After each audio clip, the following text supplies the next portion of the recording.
মেঘ দেখে কেউ করিস না ভয়, আড়ালে তার সূর্য হাসে। আলোর পরে অন্ধকার ও অন্ধকারের পরে আলো।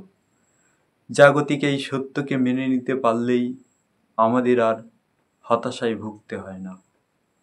সুখ দুঃখ, হাসি কান্না, আলো অন্ধকার নিয়েই আমাদের জীবন।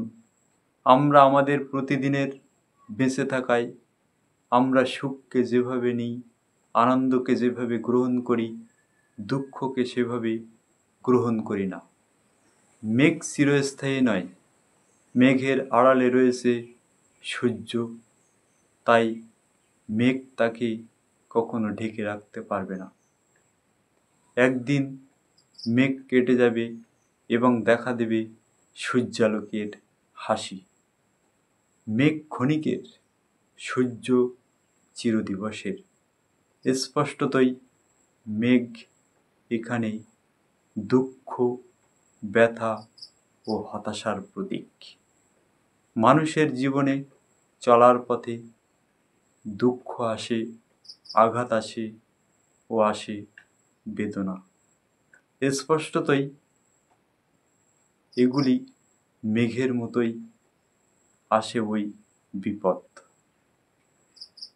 কবির দৃঢ় বিশ্বাস, এগুলি কেউই দীর্ঘস্থায়ী বা চিরস্থায়ী নয়।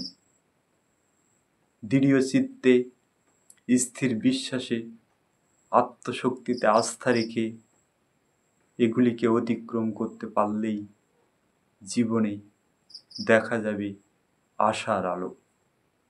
জীবনের একদিকে যেমন রয়েছে বিফলতার বেদনাবোধ, তেমনি অন্যদিকে রয়েছে গাঢ় কালো অন্ধকার মেঘকে অতিক্রম করার আনন্দ। এজন্যই আমাদের জীবন এত সৌন্দর্যময় এবং বৈচিত্র্যময়। তাই দুঃখ, ব্যথা, বেদনা ও বিপদগ্রস্ত কোনো ব্যক্তির বা কোনো জাতির জীবনে কবির লেখা এই লাইন দুইটি যেন এক মৃত্যু সঞ্জীবনী মন্ত্র। প্রিয় ভিউয়ার্স, ভিডিওটি কেমন হলো তা জানাতে ভুলবেন না এবং আমার পরবর্তী ভিডিও দেখার জন্য আমার চ্যানেলটি সাবস্ক্রাইব করবেন। দেখা হচ্ছে পরবর্তী ভিডিওতে। ততক্ষণে আপনারা ভালো থাকুন, সুস্থ থাকুন এবং ভিডিওটি প্রথম থেকে শেষ পর্যন্ত দেখার জন্য আপনাদের অসংখ্য অসংখ্য ধন্যবাদ।